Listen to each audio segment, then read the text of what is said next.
Bismillahirrahmanirrahim. Today our topic of discussion is oligosaccharide. Class 10 chemistry chapter number 13 biochemistry को हमने start किया हुआ था। उसमें हम इंट्रोडक्शन टू कार्बोहाइड्रेट और मोनोसेकेराइड के बारे में ऑलरेडी डिटेल के साथ डिस्कस कर चुके हैं। तो आज हम डिस्कस करेंगे ओलिगोसेकेराइड के बारे में कि ये हमारे पास कौन सा कार्बोहाइड्रेट होता है। तो हम देखते हैं ओलिगोसेकेराइड को। तो जैसे कि नेम से भी इंडिकेट करता है ओलिगो एंड सेकेराइड, ये हमारे पास टू वर्ड का कम्बिनेशन है। एक हमारे पास है ओलिगो। ओलिगो का मतलब क्या होता है? ओलिगो का मतलब होता है फ्यू। और सेकेराइड हम किस चीज़ को कहते हैं? सेकेराइड हम कहते हैं शुगर को। शुगर को हम सेकेराइड कहते होते हैं। तो इसका मतलब क्या हुआ कि हमारे पास ऐसे कार्बोहाइड्रेट जो हमारे पास फ्यू शुगर यूनिट से कंपोज होते हैं, तो उसको हम नाम देते हैं ओलिगोसेकेराइड का। उसको हम किस चीज़ का नाम देते हैं? ओलिगोसेकेराइड का। ऐसे कार्बोहाइड्रेट जो हमारे पास फ्यू शुगर यूनिट से कंपोज होते हैं, उसको हम नाम देते हैं ओलिगोसेकेराइड का। अब यहाँ पर हमारे पास सवाल उठता है कि फ्यू का मतलब क्या होता है? फ्यू का मतलब होता है कि 2 to 9, यानी 2 से लेकर हमारे पास 9 तक मोनोसेकेराइड के यूनिट ओलिगोसेकेराइड में मौजूद होते हैं। अगर 2 मोनोसेकेराइड के यूनिट हमारे पास होते हैं तो ये भी हमारे पास ओलिगोसेकेराइड होगा। अगर 3 मोनोसेकेराइड के यूनिट से हमारे पास एक कार्बोहाइड्रेट कंपोज होता है तो वो भी हमारे पास ओलिगोसेकेराइड होगा। और अगर 3 से ज़्यादा हमारे पास मोनोसेकेराइड के यूनिट से कोई भी कार्बोहाइड्रेट कंपोज होता है तो वो हमारे पास ओलिगोसेकेराइड होगा। लेकिन यहाँ पर कंडीशन लग जाती है कि 2 से लेकर 9 तक जो मोनोसेकेराइड से हमारे पास कार्बोहाइड्रेट कंपोज होता है वो हमारे पास ओलिगोसेकेराइड होगा। नेक्स्ट पॉइंट हमारे पास है कि नेचर में हमारे पास कौन सा ओलिगोसेकेराइड सबसे ज़्यादा पाया जाता है। तो डाइसेकेराइड जो है ये भी हमारे पास एक ओलिगोसेकेराइड है। डाइसेकेराइड ये भी हमारे पास एक ओलिगोसेकेराइड है जो कि नेचर में हमारे पास सबसे ज़्यादा पाया जाता है। और इसका जो हमारे पास बेस्ट एग्जांपल है वो है सक्रोज। ये हमारे पास क्या है? ये हमारे पास डाइसेकेराइड है और डाइसेकेराइड हमारे पास ओलिगोसेकेराइड होता है। अब जब हम सक्रोज की हाइड्रोलाइसिस करते हैं तो इसकी हमारे पास जब ब्रेकडाउन हो जाती है तो एक हमको ग्लूकोज मिल जाता है, ग्लूकोज, और दूसरा हमको फ्रक्टोज मिल जाता है। क्या चीज़? फ्रक्टोज हमको मिल जाता है। तो ये हमारे पास क्या है? ये भी हमारे पास हेक्सोज है।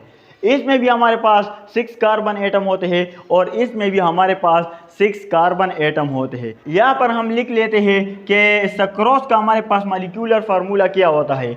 C12H22O11। ये हमारे पास सक्रोज का मॉलिक्यूलर फार्मूला होता है। इसकी जब हमारे पास हाइड्रोलाइसिस हो जाती है, हाइड्रोलाइसिस जब हम इसकी कर लेते हैं तो हमारे पास ग्लूकोज बन जाता है C6H12O6 हमारे पास, और हमारे पास फ्रक्टोज बन जाता है C6H12O6। इन दोनों के हमारे पास जो मॉलिक्यूलर फार्मूला होते हैं वो हमारे पास सेम होते हैं। इसकी जब हम हाइड्रोलाइसिस करते हैं, एक हमको ग्लूकोज मिल जाता है, एक हमको फ्रक्टोज मिल जाता है। अब यहाँ पर बात आ जाती है कि हम ओलिगोसेकेराइड की नेमिंग किस तरह करेंगे। ये भी हमारे पास एक क्वेश्चन है। तो ओलिगोसेकेराइड की नेमिंग हम इस तरह करेंगे, ऐसा ओलिगोसेकेराइड जिसमें हमारे पास 2 मोनोसेकेराइड के यूनिट मौजूद होते हैं तो उसको हम नाम देंगे, उसको हम किस चीज़ का नाम देंगे? उसको हम डाइसेकेराइड का नाम देंगे। ऐसा ओलिगोसेकेराइड जिसमें हमारे पास 3 मोनोसेकेराइड के यूनिट मौजूद होते हैं तो उसको हम नाम देते हैं ट्राइसेकेराइड। ऐसा ओलिगोसेकेराइड जिसमें हमारे पास 4 मोनोसेकेराइड के यूनिट मौजूद होते हैं उसको हम नाम देते हैं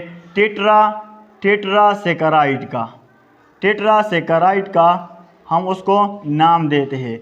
इसी तरह ऐसा ओलिगोसेकेराइड जिसमें हमारे पास 5 मोनोसेकेराइड के यूनिट मौजूद होते हैं उसको हम नाम देते हैं पेंटासेकेराइड, उसको हम पेंटासेकेराइड का नाम देते हैं एंड सो ऑन। अब नेक्स्ट पॉइंट हमारे पास है कि ये जो डाइसेकेराइड है, ये ट्राइसेकेराइड, ये टेट्रासेकेराइड, ये मोनोसेकेराइड से कंपोज होते हैं। अब ये मोनोसेकेराइड आपस में किस तरह लिंक होते हैं? तो ये मोनोसेकेराइड हमारे पास लिंक होते हैं through glycosidic linkage, glycosidic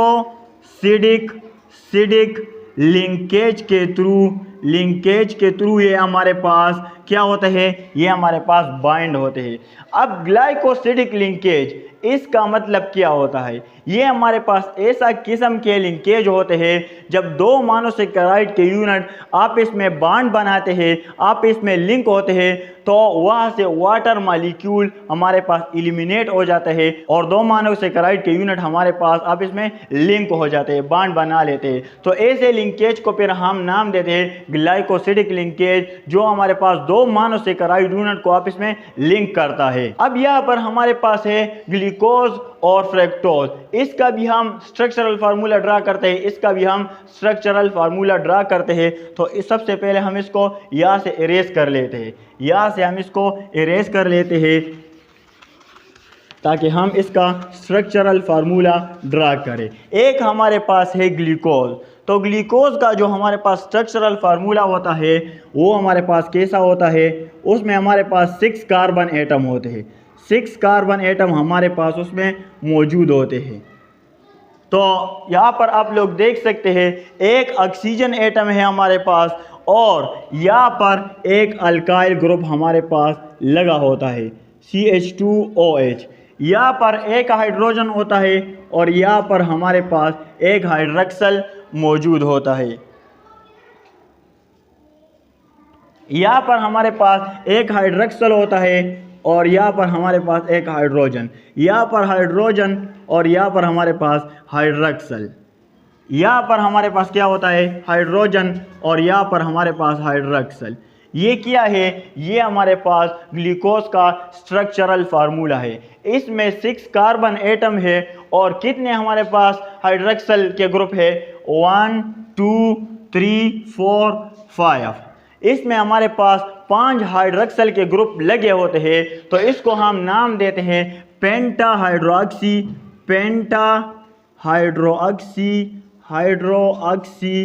aldehyde, इसको हम नाम देते हैं पेंटा हाइड्रोक्सी एल्डिहाइड। इसको हम क्यों नाम देते हैं? क्योंकि इसमें हमारे पास 5 हाइड्रोक्सल ग्रुप अटैच है, 1 2 3 4 और ये हमारे पास 5। सो इस वजह से हम इसको पेंटा हाइड्रोक्सी एल्डिहाइड का नाम देते हैं। एल्डिहाइड का नाम हम क्यों देते हैं? क्योंकि कार्बोनाइल ग्रुप के पास सिर्फ एक एंड पे हमारे पास अल्काइल ग्रुप अटैच है और एक एंड पे हमारे पास हाइड्रोजन अटैच है। सो दैट्स वाई इसको हम पेंटा हाइड्रोक्सी एल्डिहाइड का नाम देते हैं। दूसरी तरफ हम स्ट्रक्चर ड्रा करते हैं किस चीज़ का? फ्रक्टोज का। तो फ्रक्टोज का जो स्ट्रक्चर होता है वो थोड़ा सा डिफरेंट होता है, किससे? ग्लूकोज से। वो हमारे पास यहाँ पर ऑक्सीजन होता है, यहाँ पर हमारे पास एक कार्बन एटम, यहाँ पर हमारे पास दूसरा कार्बन एटम, यहाँ पर हमारे पास तीसरा कार्बन एटम, यहाँ पर हमारे पास चौथा कार्बन एटम। तो कार्बोनाइल ग्रुप के एक एंड पे भी हमारे पास अल्काइल ग्रुप होता है CH2OH और दूसरे एंड पे भी हमारे पास अल्काइल ग्रुप होता है CH2OH। यहाँ पर हमारे पास हाइड्रोजन, यहाँ पर क्या हमारे पास? हाइड्रोजन। यहाँ पर भी हमारे पास हाइड्रोजन, यहाँ पर हमारे पास हाइड्रोक्सल और यहाँ पर हमारे पास हाइड्रोजन, यहाँ पर हमारे पास हाइड्रोक्सल और यहाँ पर हमारे पास हाइड्रोजन। तो अब ये क्या है? ये हमारे पास फ्रक्टोज का स्ट्रक्चरल फार्मूला है, ये हमारे पास ग्लूकोज का स्ट्रक्चरल फार्मूला है। अब ये दो मोनोसेकेराइड है, ये एक मोनोसेकेराइड है, ये हमारे पास दूसरा मोनोसेकेराइड है।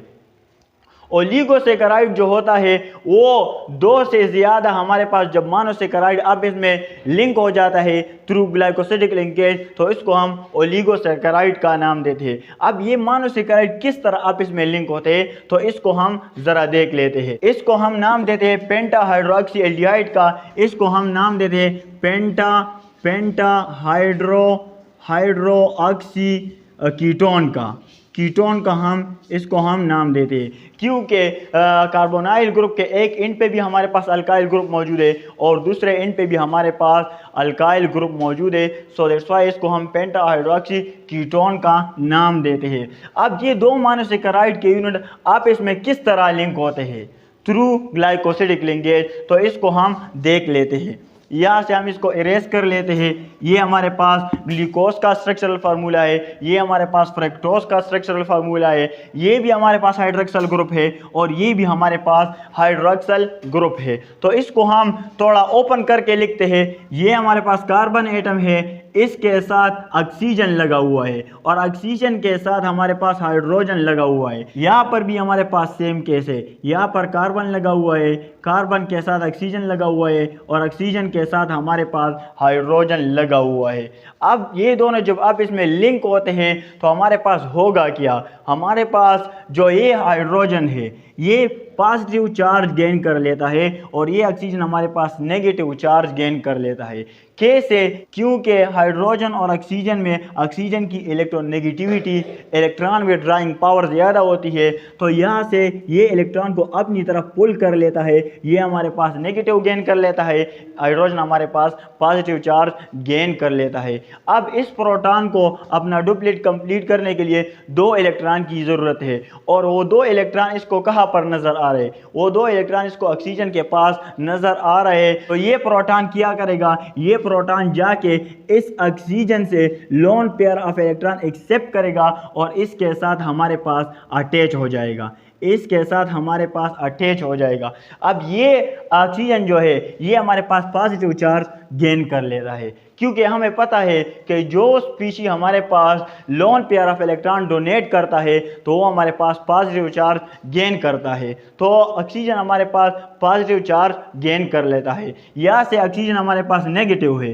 अब ऑक्सीजन अपना पॉजिटिव चार्ज ख़त्म करने की कोशिश करेगा, क्योंकि ये पॉजिटिव चार्ज को बर्दाश्त नहीं कर सकता, तो ये क्या करेगा? यहाँ से इलेक्ट्रॉन को अपनी तरफ अट्रैक्ट करेगा और ये बॉन्ड यहाँ से हमारे पास ब्रेक हो जाएगा। ऑक्सीजन का पॉजिटिव ख़त्म हमारे पास और यहाँ पर कार्बन के ऊपर हमारे पास पॉजिटिव चार्ज आ जाता है। यहाँ से एक वाटर का मॉलिक्यूल हमारे पास एलिमिनेट हो जाता है।